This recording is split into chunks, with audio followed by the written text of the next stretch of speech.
मेरे प्रिय छात्रों, मेरे प्यारे साथियों और मेरे प्यारे भाइयों, तो बेसिकली हमारी 3 क्लास हो चुकी हैं। आज हमारी चौथी क्लास में बेसिक पर, जिसमें हम सम विषम अभाज्य सहभाज्य है ना, भाज्य अपेक्षित अभाज्य ट्विन अभाज्य भाज्य संख्या यौगिक संख्या पूर्णकालिक चक्रीय संख्या रामानुज संख्या काफ़ी संख्या कराने वाले हैं। तो दोस्तों जल्दी से जल्दी हमारे क्लास से जुड़ जाइए।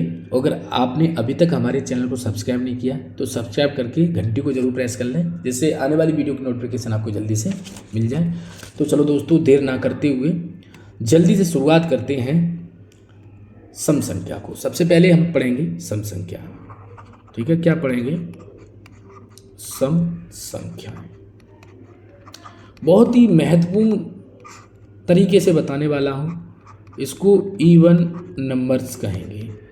महत्वपूर्ण पॉइंट बताएंगे दोस्तों। तो आप जल्दी से जल्दी जुड़ करके क्लास को ज़्यादा से ज़्यादा लोगों में शेयर करें और उनसे कहें कि आप पढ़िए। आपको कहीं पेड कोर्स लेने की कोई ज़रूरत नहीं है, फ्री में पढ़िए, कहीं कोचिंग लगाने की ज़रूरत नहीं है। ठीक है, चलिए। तो सबसे पहले हम संख्या को जानते हैं कि प्राकृत संख्या क्या होती है। इनको पढ़ ली।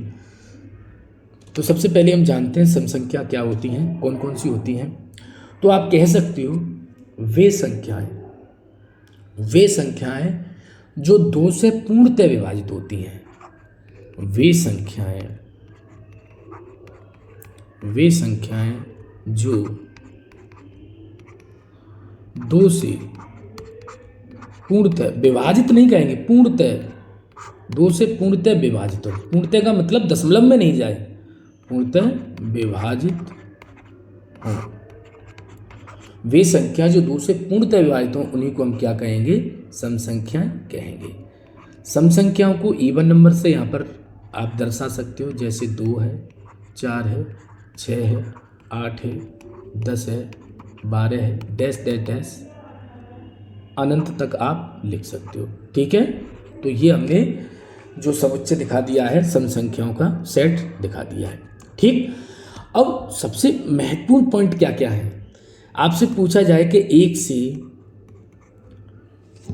100 तक, 1 से 100 तक कितनी सम संख्याएं होती हैं? तो आप कह सकते हो 1 से 100 तक 50 सम संख्याएं होती हैं।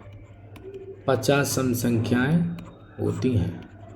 1 से 100 तक 50 सम संख्याएं होती हैं। दूसरा, अगर आपसे पूछे 1 से 50 तक,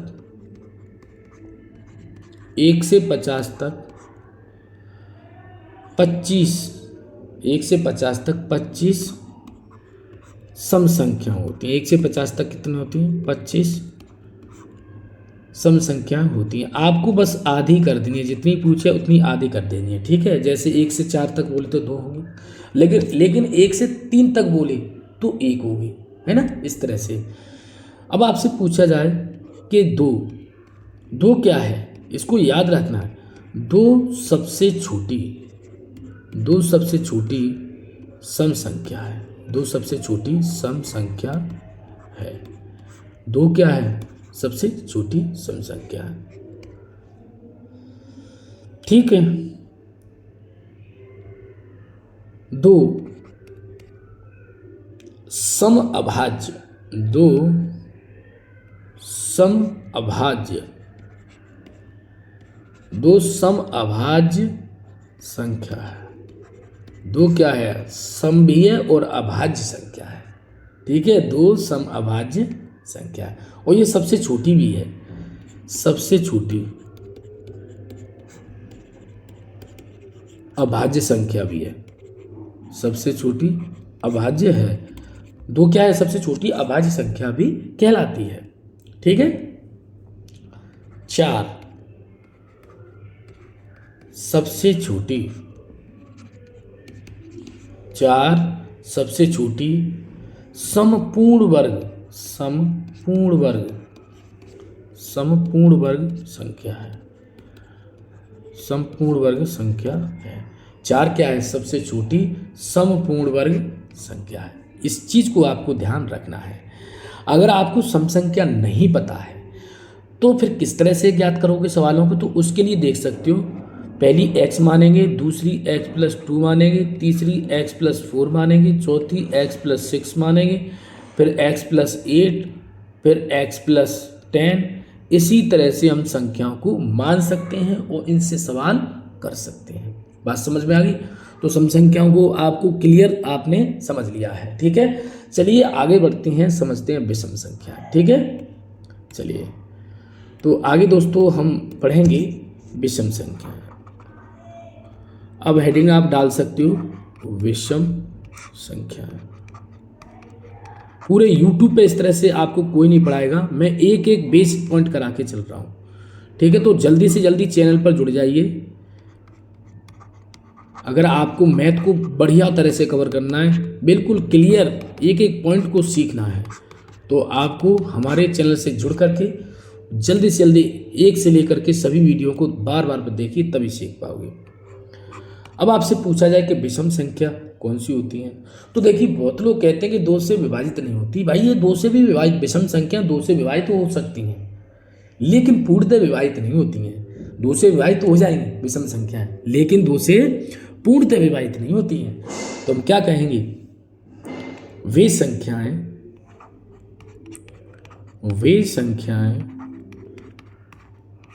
जो 2 से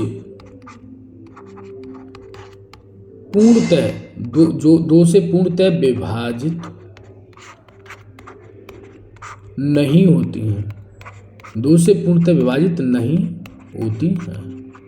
ठीक है, ध्यान रखना। अब ये भी मैं बता दूंगा 2 से पूर्णतः विभाजित नहीं होती। जैसे मैं, अब आप एक बात हो, क्या मैं 1 में 2 का भाग दूं तो विभाजित नहीं होगी? हो जाएगी 0.5 बार, हो जाएगी ना।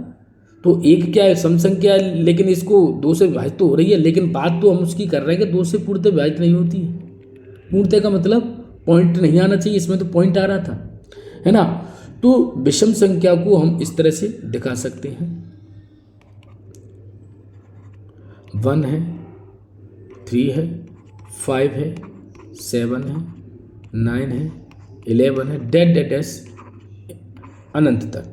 इस तरह से विषम संख्याओं को दिखाया जा सकता है। ठीक है, अब आप अब देखोगे कि अगर देखें 1 से 100 तक, तो 1 से 100 तक 50 विषम संख्या होती हैं। जिस तरह से सम होती हैं ऐसे विषम भी 50 विषम संख्याएं होती हैं। 1 से 100 तक 50 विषम संख्या होती हैं। दूसरा पॉइंट दोस्तों देखें, 1 से 50 तक बिल्कुल आधी कर देनी है। 1 से 50 तक कितनी होती हैं? 25। 1 से 50 तक 25 विषम संख्याएं होती हैं। 1 से 50 तक 25 विषम संख्या होती हैं। अगला पॉइंट दोस्तों देखें, एक सबसे छोटी विषम संख्या, एक सबसे छोटी विषम संख्या है। विषम एक क्या है? सबसे छोटी विषम संख्या है। अब एक को और समझें, एक सबसे छोटी या पहली प्राकृतिक संख्या भी है। एक सबसे छोटी या पहली प्राकृतिक संख्या भी है। क्या है? प्राकृतिक संख्या है। ये भी आपको याद रखना है। दूसरा पॉइंट अगर हम देखें, एक सबसे छोटी पूर्ण वर्ग संख्या भी है। एक सबसे छोटी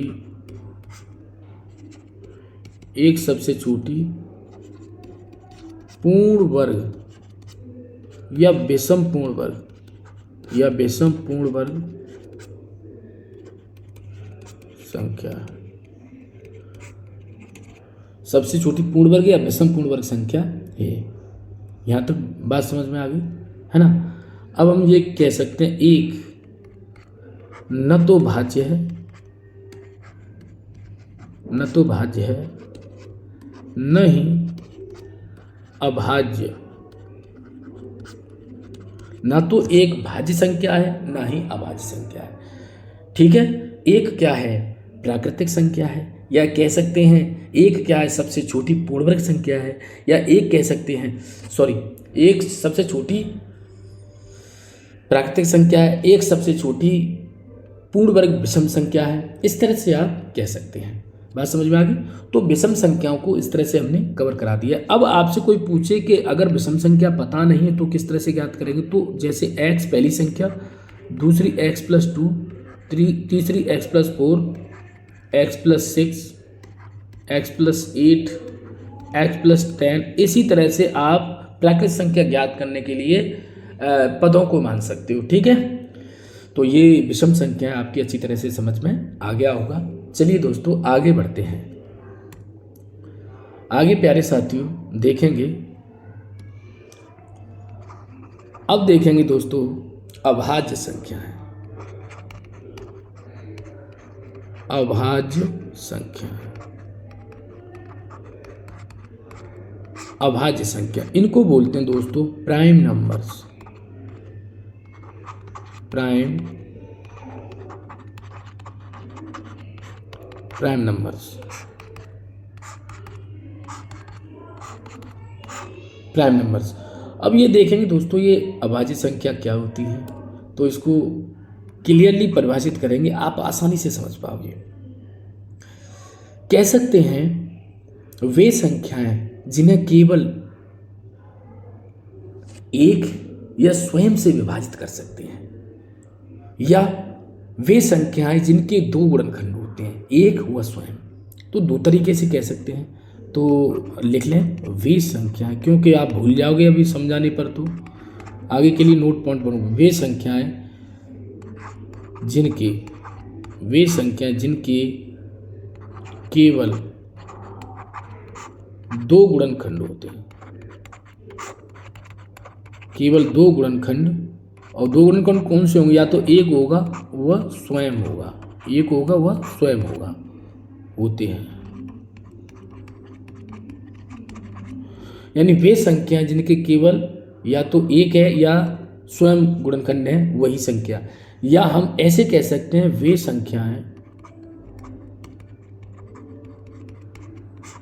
संख्याएं जो एक या स्वयं से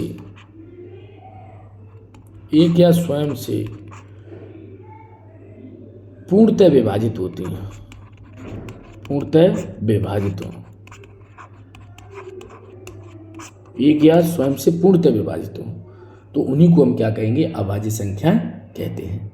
ये बात समझ में आ गई है ना। अब इनको देख लेते हैं कि जो प्राइम नंबर है वो कौन कौन से हैं।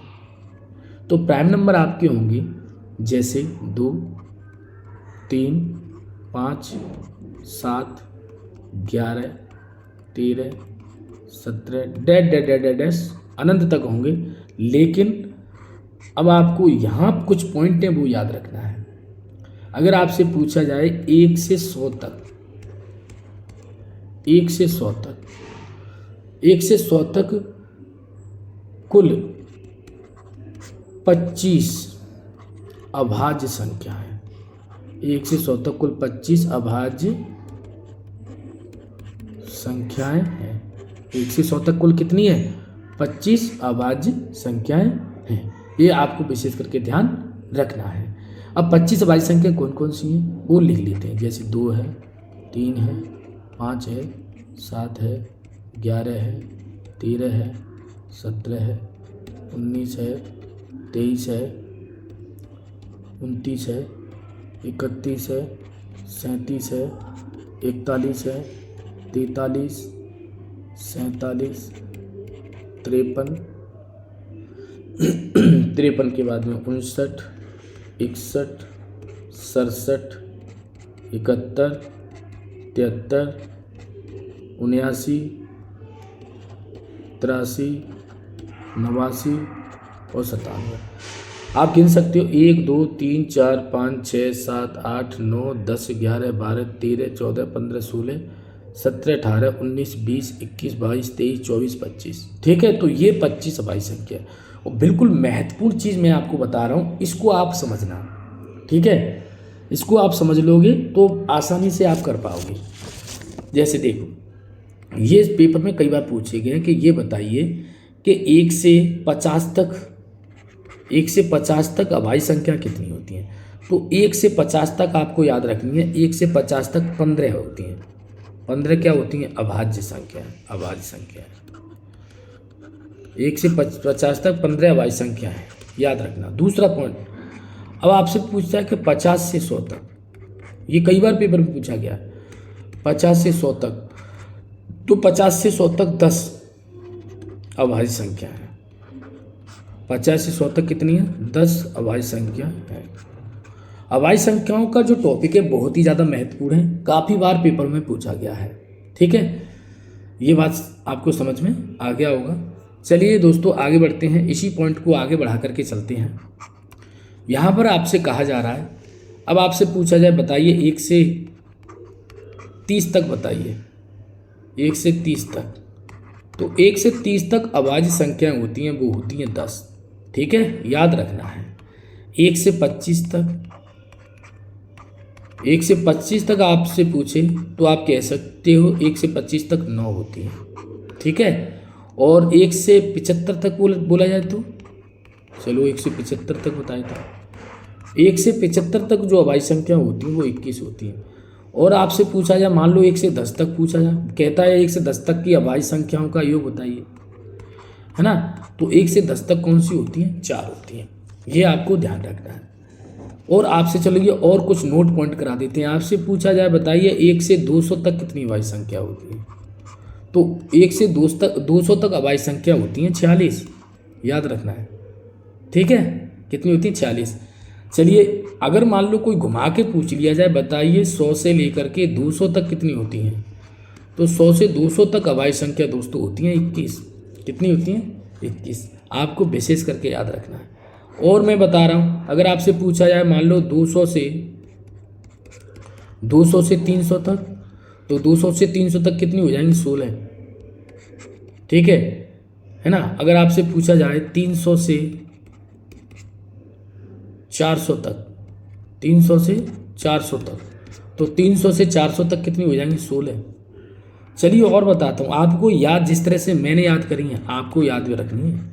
जैसे 400 से 500 तक, 400 से 500 तक कितनी अभाज्य संख्या होती हैं? तो ये 17 होती हैं। और बताऊँगा आपको, 500 से पूछा जाए, 500 से 600 तक, 500 से 600 तक पूछा जाए तो आप बताओगे 14।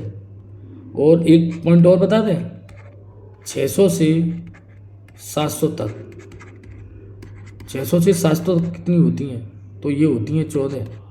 ठीक, 600 से 700 14 नहीं होती हैं, 16 होती हैं। कितनी होती हैं? 16। और देखिए दोस्तों, ऐसे पॉइंट आपको कहाँ मिलेंगे, है ना। अगर आपसे पूछा जाए 700 से 800 तक, 700 से 800 तक कितनी होती हैं? तो ये 14 होती हैं। ठीक है, मैं ये भी आपको सिखाऊंगा कि अभाज्य संख्या कैसे ज्ञात करते हैं। आप टेंशन लेने की ज़रूरत नहीं है, कैसे पता करेंगे अभाज्य संख्या, ये भी आप बताओगे। ये होती है 15, 800 से 900 तक।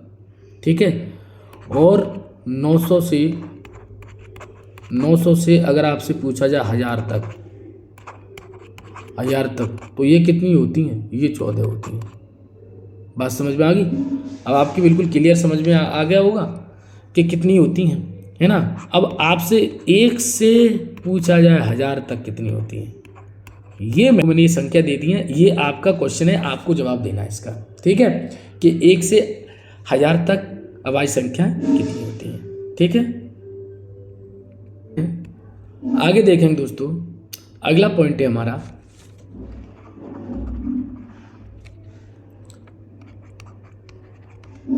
सह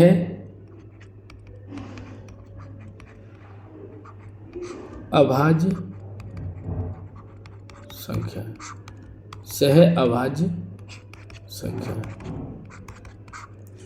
अब ये देखेंगे दोस्तों कि सह अभाज्य संख्या कौन सी होती हैं, इनको आप समझ के चलें। तो इसकी सह अभाज्य संख्या, इनको इंग्लिश में क्या कहा जाता है? इनको इंग्लिश में कहा जाता है, इनको इंग्लिश में कहा जाता है को प्राइम नंबर, को प्राइम नंबर, को प्राइम नंबर्स कहा जाता है। ठीक है, सहभाज्य संख्या को को प्राइम नंबर्स कहा जाता है। अब ये क्या होती है को प्राइम नंबर्स, इनको आप समझ लें। तो कह सकते हैं प्यारे मित्रों, वे संख्याएं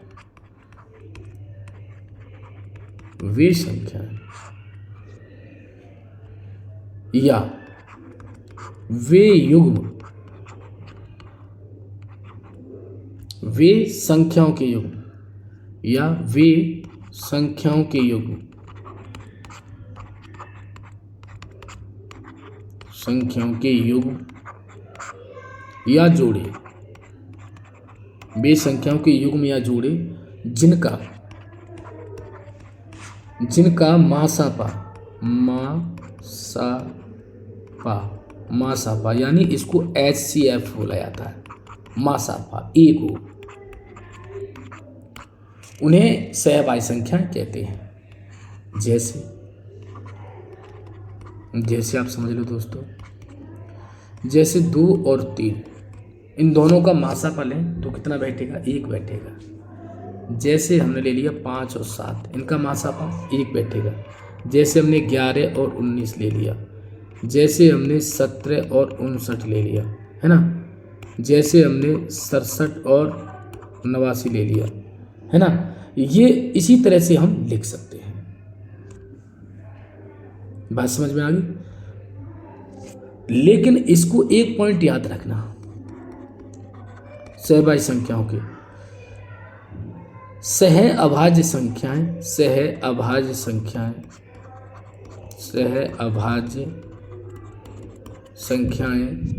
अभाज्य संख्याओं के युग्म होंगे। किसके होंगे? अभाज्य संख्याओं के जोड़े, संख्याओं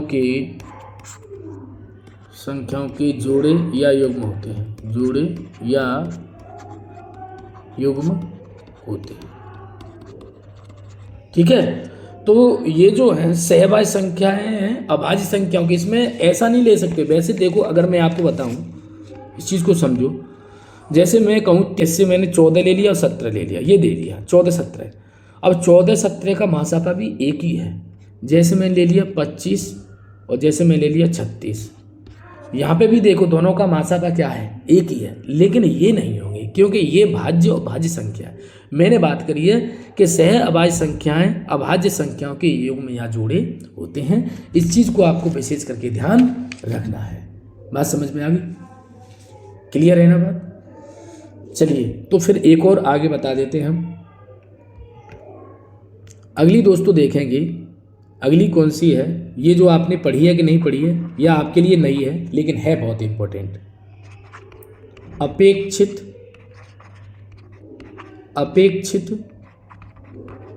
अभाज्य संख्याएं, अपेक्षित अभाज्य संख्याएं, इनको बोला जाता है दोस्तों रिलेटिवली प्राइम नंबर, रिलेटिवली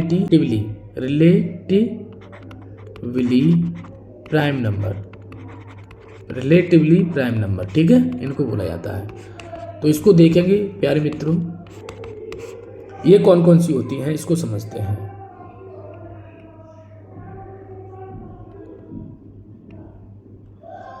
जैसे देखेंगे, वे संख्याएं